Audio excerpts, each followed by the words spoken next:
प्रियजनांनो, आपल्या प्रभू येशू ख्रिस्ताच्या नावाने आपल्याला शुभेच्छा. तुम्ही स्वस्थ आहात का? तुम्ही ठीक आहात का? नाही, तुमच्या मनात काही काळजी असेल, बरोबर ना?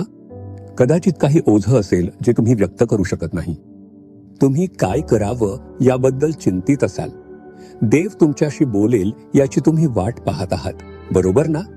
यशया 57 वचन 18 मध्ये देव म्हणतो, मी त्याला मार्ग दाखवीन, मी त्याच्यातल्या शोकग्रस्तांचे समाधान करीन. देव म्हणतो, पुन्हा तो शोक करणाऱ्यांना दिलासा देईल. हे देवाचं वचन आहे. अनेक वेळा देवाने तुम्हाला दिलासा दिला आहे, बरोबर ना? जेव्हा तुम्ही अश्रूंमध्ये होता, जेव्हा तुम्ही गोंधळलेले होता, जेव्हा तुम्ही म्हणालात मी एकटा आहे, मला समजणारा कोणीच नाही, तेव्हा त्याने तुम्हाला दिलासा दिला, बरोबर ना? देव म्हणतो, पुन्हा मी तुला दिलासा देईन. येशू ख्रिस्त हा दिलास्याचा देव आहे. तो सर्व प्रकारच्या दिलास्याचा देव आहे. त्याने अश्रूंमध्ये असलेल्या एका स्त्रीकडे पाहिलं, कारण ती पापामुळे त्रस्त होती. त्याने तिला दिलासा दिला आणि म्हणाला, मुली, धीर धर, तुझे पाप क्षम झाले आहेत, शांततेत जा. जगाने तिला दोष दिला, पण देवाने तिला दिलासा दिला आणि तिला आनंदी केलं. एक विधवा आई अश्रूंमध्ये होती, कारण तिने आपला एकुलता एक मुलगा गमावला होता. ती कदाचित रडत म्हणाली असेल, माझा एकुलता एक मुलगा मी गमावला आहे. या जगात आता माझी काळजी कोण घेईल? माझ्यावर प्रेम कोण करेल? त्या गावातील सगळे लोक तिच्यासोबत होते, पण कुणाच्याही मनात तिला दिलासा द्यावा असं वाटलं नाही.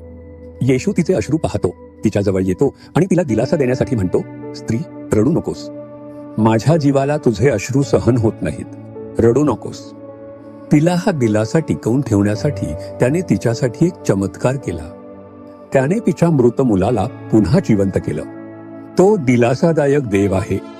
आज जर तुझं मन जखमी असेल आणि तू असं विचारत असशील, त्यांनी मला त्यांच्या शब्दांनी दुखावलं आहे, त्यांनी मला दोष दिला, मला अपमानित केलं आहे, मग मी का जगावं? कशासाठी मी जगावं? माझं समजून घेणारं कोण आहे?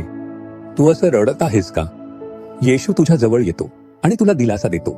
मुली, मी तुझ्यासाठी आहे. मी तुझा समजून घेणारा चांगला पिता आहे. रडू नकोस, दुःखी होऊ नकोस. मी तुझ्यासाठी सर्व काही करीन. मुला, तू का गोंधळलायस? लोकांना जे हवं ते बोलू दे. मी एक अद्भुत देव आहे जो तुला समजतो. मी तुझा पिता आहे आणि तुझ्यासाठी आई सुद्धा असणारा देव आहे. मी तुला दिलासा देणारा देव आहे. मी तुझ्यासाठी पुरेसा आहे. तो दिलासा देतो. तुला येशूच्या दिलाशात प्रवेश करावा लागेल. तुला हा दिलासा स्वतःच्या हक्काने घ्यावा लागेल.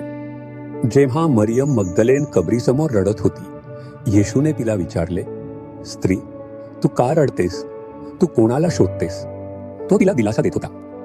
जेव्हा मार्था आणि मरियम लाझरच्या कबरीसमोर रडत उभ्या होत्या, तेव्हा येशूही रडला.